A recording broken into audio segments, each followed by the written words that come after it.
Bismillahirrahmanirrahim. Assalamualaikum warahmatullahi wabarakatuh.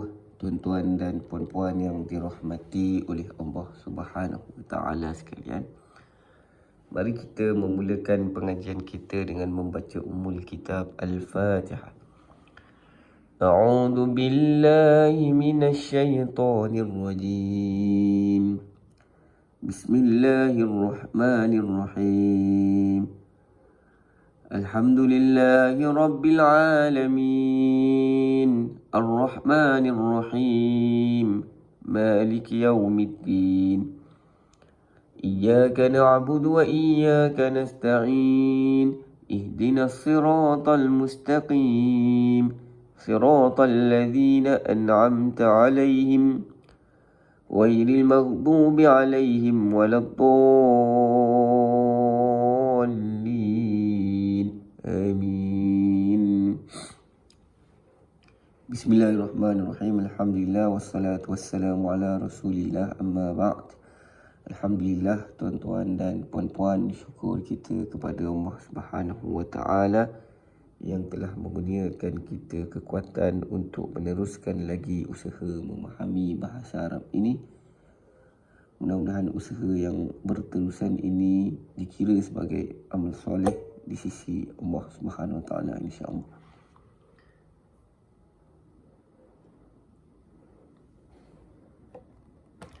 Baik, ini kita sambung pengajian kita pada surah Yusuf ayat 44 ya. Surah Yusuf ayat 44. Allah Subhanahu wa taala berfirman, A'udzu billahi minasy syaithanir rajim. Bismillahirrahmanirrahim. Qalu adghasu ahlam wa ma nahnu bita'wilil ahlami bi'alimin. Baik, mari kita lihat terjemahannya.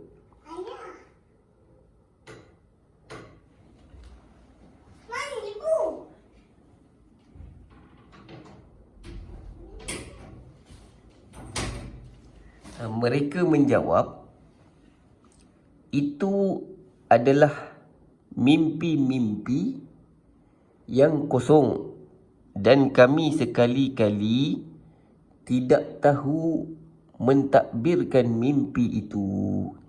Baik, sedikit penjelasan. Ini adalah kata-kata menteri ataupun pembesar-pembesar Raja Mesir ketika itu. Raja Mesir telah bermimpi dan dia bentangkan mimpinya kepada pembesar-pembesar dengan harapan ada yang boleh menafsirkan mimpi tersebut. Tapi tidak ada seorang pun. Tidak ada seorang pun yang boleh menafsirkan mimpi itu, dan yang hanya boleh menafsirkan mimpi tersebut adalah Nabi Yusuf alaihissalam. Dan ini sebenarnya, peristiwa ini sebenarnya penyebab.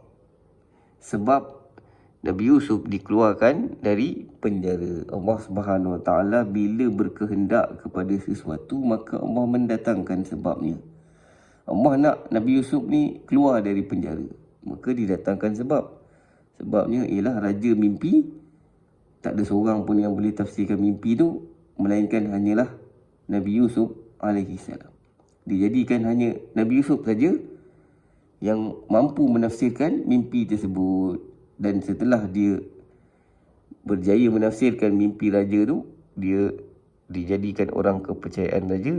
Lalu setelah itu dia dilantik menjadi Menteri Kewangan. Baik, pengajaran pentingnya di sini ialah Allah bila nak kepada sesuatu, Allah mendatangkan sebab. Kalau Allah nak seseorang itu cemerlang dalam akademiknya, didatangkan sebab cemerlang, iaitu rajin berusaha, ada kekuatan untuk berusaha. Itu kekuatan tu pun adalah dari Allah Subhanahu wa taala. Apa-apa sebab kejayaan, apa-apa sebab kemenangan, yakinlah sebab itu pun Allah yang mendatangkan. Kemenangan itu dari Allah, Sebab kemenangan, sebab kejayaan itu pun dari Allah Subhanahu Wa Taala. Baik, kenapa dikatakan begitu? Kerana segala yang baik adalah dari Allah. Segala yang baik adalah dari Allah Subhanahu Wa Taala. Kita mesti meyakini perkara tersebut. Baik, mudah-mudahan jelas. Mari kita bincangkan word by word perkataan yang ada di sini. Perkataan yang pertama ialah qalu.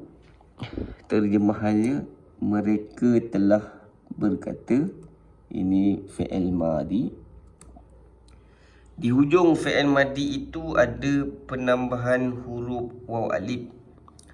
Waw alif itu tanda ganti nama diri mereka. Baik, seterusnya adghas. Baik, kalimat adghas itu terjemahannya mimpi-mimpi. Ini kalimat isim. Dia ada pattern.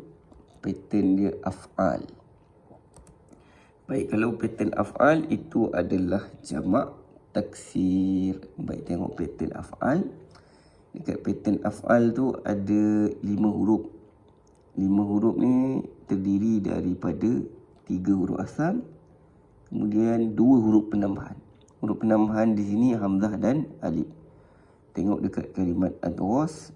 Di sini pun ada hamzah dan alif. Jadi dia sama pattern dengan af'al, maka dia adalah jamak taksir. Jamak taksir ni jamak yang ubah bentuk asal perkataan dan dia suruh ikut dia punya pattern. Baik, pergi ke kalimat seterusnya. Kalimat seterusnya ahlam, maksudnya mimpi-mimpi, sama macam adghas tadi. Ini pun isim juga. Yang ni pun pattern dia af'al juga. Dia ni pun jamak taksir. Baik, saya ulang. Jamak taksir ni jamak yang ubah bentuk asal perkataan. Dan dia suruh ikut pattern dia. Salah satu pattern jamak taksir ni ialah af'al. Dia ada banyak pattern. Pattern af'al ni salah satu saja. Baik, dekat pattern af'al ni ada penambahan huruf hamzah dan alif. Tengok kalimat ahlam.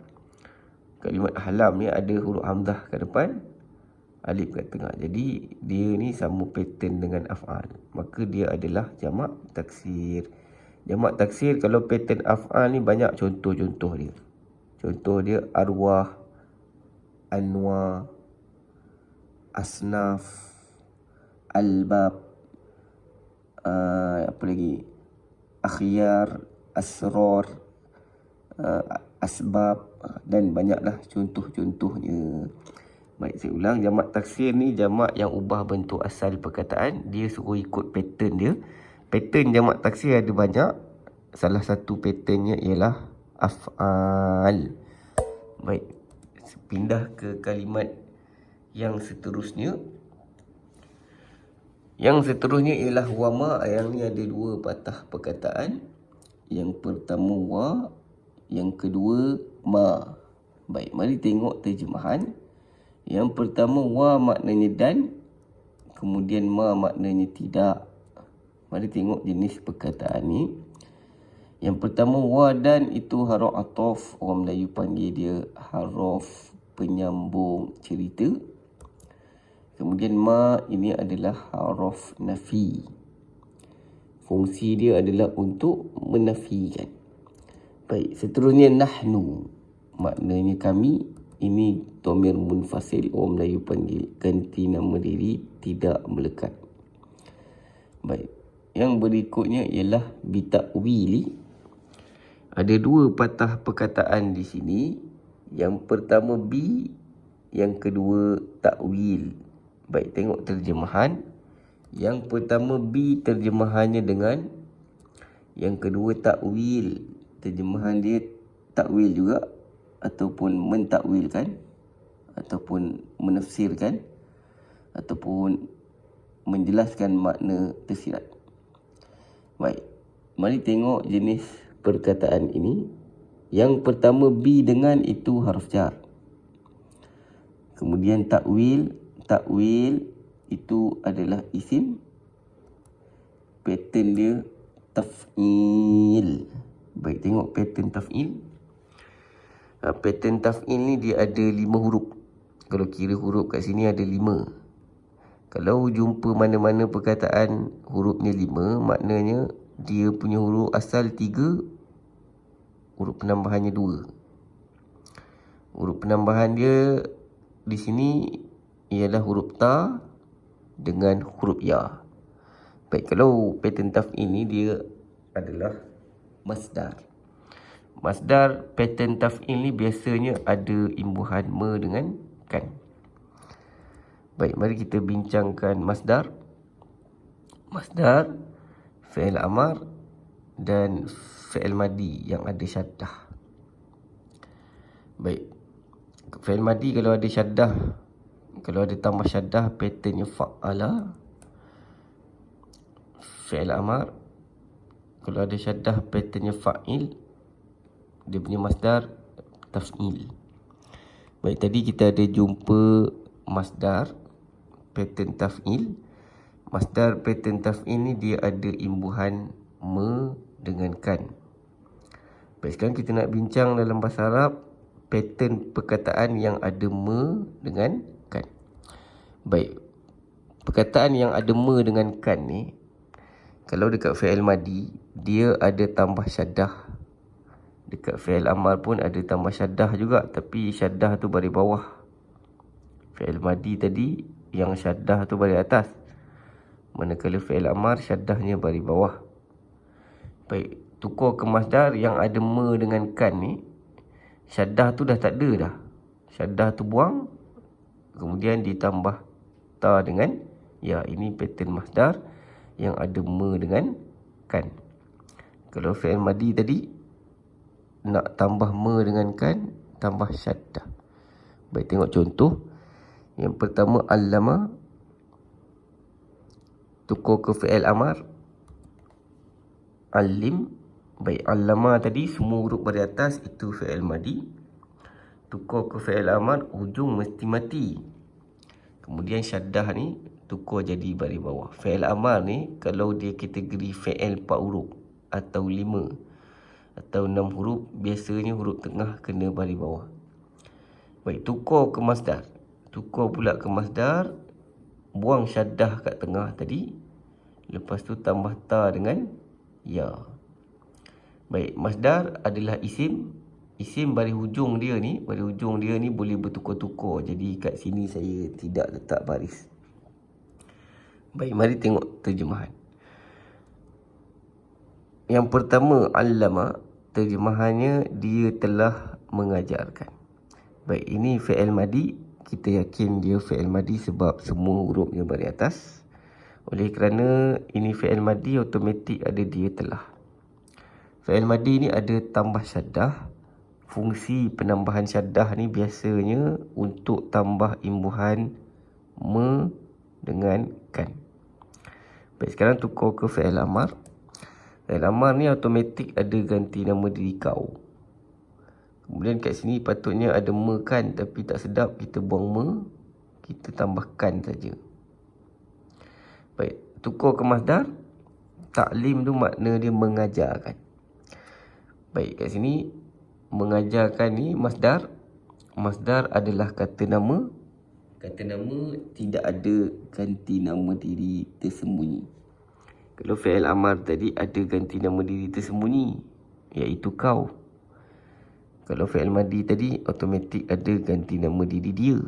Manakala kalau masdar tidak ada ganti nama diri tersembunyi. Baik, mari saya ulang lagi sekali tuan-tuan. Kita sedang bincang tentang perkataan yang ada tambah me dengan kan. Baik, me dengan kan ni kalau dekat fi'il madi kita tambah syaddah. Patternnya fa'ala. Ada satu lagi cara nak tambah me dengan kan, iaitu tambah hamzah. Tapi kita tak nak cerita yang tu, kita nak fokus pada syaddah. Baik, fi'il madi kalau tambah syaddah, syaddah tu duduk tengah, huruf tengah tu baris atas.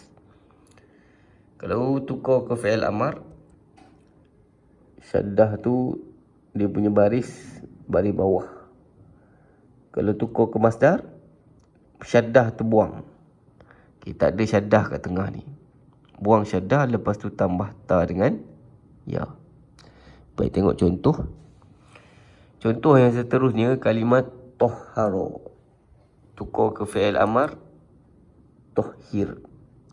Tukar ke masdar, tathhir. Baik, tengok terjemahan. Toharo semua hurufnya baris atas, maka dia fi'il madi, automatik terjemahannya ada dia telah. Saya ulang, ini fi'il madi automatik terjemahannya ada dia telah. Dekat fi'il madi tu ada tambah syaddah. Syaddah tu mewakili penambahan imbuhan me dengan kan. Kalau saya nak buang me dengan kan, saya kena buang syaddah. Kalau saya buang syaddah, bunyinya toharo. Toharo maknanya dia telah suci. Kalau toharo ada syaddah, maka ada me dengan kan. Tukar ke fi'il amar, tohhir makna dia kau sucikanlah. Kau sucikanlah. Baik, oleh kerana ini fi'il amar, automatik ada ganti nama diri kau. Kita tahu ini fi'il amar sebab ujungnya mati. Lepas tu syaddah tu barisnya baris bawah. Baik, kalau dalam bahasa Arab, fi'il amar kategori 4 huruf, 5 huruf, 6 huruf. Biasanya huruf tengah kena baris bawah. Baik, tukar ke masdar, tathhir, maksud dia mensucikan. Baik, saya ulang, masdar adalah kata nama. Kata nama pada hujung dia ni tak tetap, boleh bertukar-tukar. Oleh kerana baris hujungnya tidak tetap, maka di situ saya tidak letak baris. Baik, tengok contoh yang seterusnya. Mari kita tengok contoh ayat. Baik, contoh yang pertama. Adakah dia telah membersihkan tandas? Baik, dekat ayat ni ada perkataan telah. Jadi kena guna fi'il madi. Dekat fi'il madi ni ada me dengan kan. Kalau ada me dengan kan, biasanya kena tambah sama ada syaddah atau tambah hamzah. Baik, tengok terjemahannya. Hal nazzafa al-mirhat. Baik, kat sini ada dia telah, jadi kita guna fi'il madi. Fi'il madi huruf dia semua baris atas. Dekat sini ada me dengan kan, jadi kena guna hamzah atau syaddah. Kat sini digunakan syaddah. Syaddah ni mewakili me dengan kan. Baik, tengok terjemahan bahasa Arabnya. Hal nazzafal mirhat. Terjemahannya, adakah dia telah membersihkan tandas? Baik, tengok contoh seterusnya. Kau bersihkanlah tandas. Baik, ini ayat perintah. Kita tahu ini ayat perintah sebab ada lah. Baik, kalau perintah kena guna fi'il amar. Fi'il amar kat sini ada tambahkan. Kalau ada tambahkan tu kena guna yang ada syaddah tadi juga. Tapi kena tukar baris. Kena ikut pattern fa'il.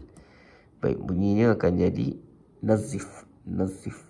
Jadi yang ni fa'ala. Yang ni patternnya fa'ala. Ini fi'il madi semua huruf kena baris atas. Kalau tukar ke fi'il amal kena guna pattern fa'il. Fa'il. Baik, bunyinya akan jadi nazif. Nazif. Nazif al-mirhat. Terjemahannya, kau bersihkanlah tandas. Baik, ini fi'il amar automatik ada ganti nama diri kau. Fi'il amar ni ada syaddah, jadi kita tambah imbuhan kan dekat sini. Baik, seterusnya. Sekarang waktu untuk membersihkan tandas. Baik, tengok perkataan membersihkan. Dekat sini tidak ada telah, jadi tak perlu guna fi'il madi. Kat sini bukan perintah. Ini bukan perintah, maka tidak guna fi'il amar. Kat sini kita gunakan masdar. Masdar ni kata nama tapi dia perbuatan ya. Masdar termasuk dalam kategori kata nama tapi dia perbuatan. Orang Arab kata nama bagi perbuatan tu adalah kata nama. Perbuatan tu ada namanya. Membersihkan ni nama bagi perbuatan. Membersihkan adalah nama bagi perbuatan. Dalam bahasa Arabnya dipanggil masdar. Baik, tengok terjemahan. Hanal waqtu litanzifil mirhat. Terjemahannya, sekarang waktu ataupun dah sampai waktu untuk membersihkan tandas. Baik, ini adalah masdar. Dekat masdar ni ada tambah ta dengan ya. Masdar yang ada tambah ta dengan ya ni biasanya kena tambah dekat terjemahannya me dengan kan. Baik, kat sini kita tak guna fi'il amar. Sebab kalau fi'il amar ada ganti nama di kau. Baik, kat sini kita tak guna fi'il madi. Sebab fi'il madi ada telah tadi, ada dia. Kat sini mesti kena guna masdar sebab dia perbuatan semata-mata. Baik, tengok contoh yang lain. Dia telah memotivasikan anaknya. Ataupun dia telah beri motivasi kepada anaknya. Baik, ayat ini ada telah. Ada telah kat sini. Jadi kalau terjemah ke bahasa Arab kena guna fi'il madhi. Dalam bahasa Arabnya syajja'a waladahu. Syajja'a waladahu. Baik, fi'il madhi ni automatik ada dia telah. Dekat fi'il madhi ni ada tambah syaddah. Syaddah tu mewakili imbuhan me dengan kan. Baik, me dengan kan tu sama maksud dengan beri. Beri. Saya boleh tukar terjemahan ni. Saya kata dia telah beri motivasi kepada anaknya. Saya ulang. Imbuhan me dengan kan ni sama maksud dengan beri. Kalau saya kata dia telah menghadiahkan anaknya. Dia telah menghadiahkan anaknya sebuah kereta. Menghadiahkan sama maksud dengan beri hadiah. Baik, perkataan beri atau mekan terjemah ke bahasa Arab gunakan syaddah saja.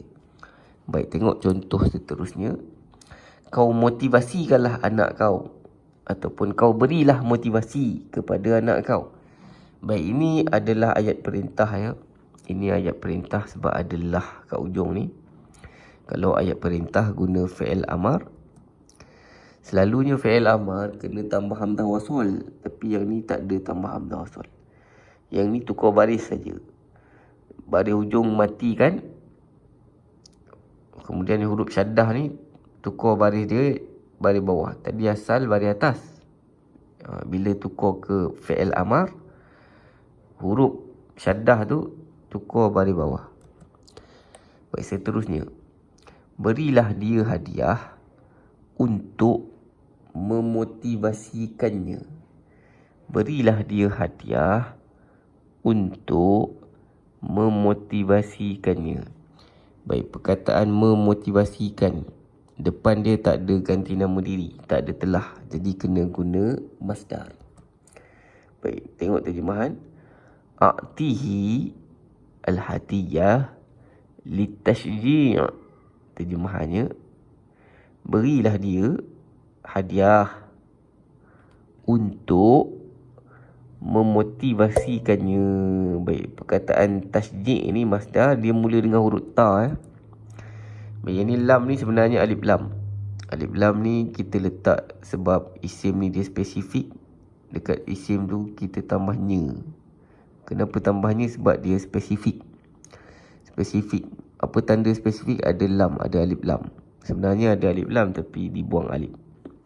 Baik, tengok tasji'. Tasji' ni masdar, patternnya taf'il. Pattern taf'il ni ada tambah ta dengan ya. Ta dengan ya ni mewakili me dengan kan. Baik, syaddah ni bukan me kan Syaddah ni tanda alif lam syamsiah. Syaddah dekat huruf ta ni tanda alif lam syamsiah. Ini bukan mewakili me dengan kan. Syaddah ini saya ulang, dia tanda alif lam syamsiah. Sini sebenarnya ada alif lam dan lam tu tak ada bunyi. Namanya alif lam syamsiah. Tanda alif lam syamsiah adanya syaddah. Ini bukan syaddah untuk me dengan kan. Baik, kat sini kalimat tasji' ni ada ta dengan ya. Ta dengan ya tu huruf penambahan. Dia adalah masdar. Masdar kalau ada ta dengan ya biasanya ada me dengan kan. Contoh kalau saya kata tauhid. Tauhid tu ada ta dengan ya. Kalau ada ta dengan ya biasanya ada me dengan kan. Contoh tadi tauhid. Tauhid makna dia mengesakan. Kalau tafsir menjelaskan. Kalau tajwid mengkualitikan. Semua masdar kalau yang pattern taf'il biasanya ada me dengan kan. Baik, tengok contoh ayat lain.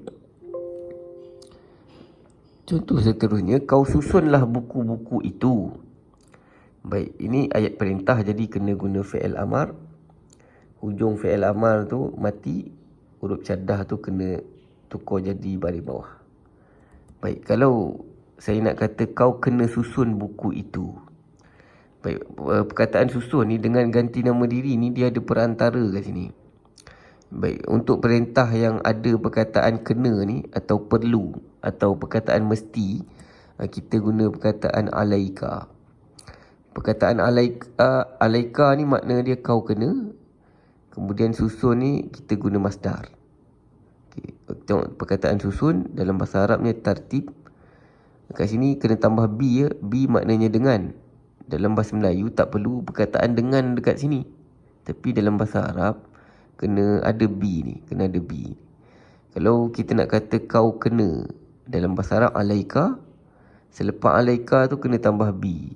Nak suruh duduk ke, kau kena duduk ke, kau kena minum ke, kau kena tidur ke, selepas perkataan alaika kena tambah bi ni.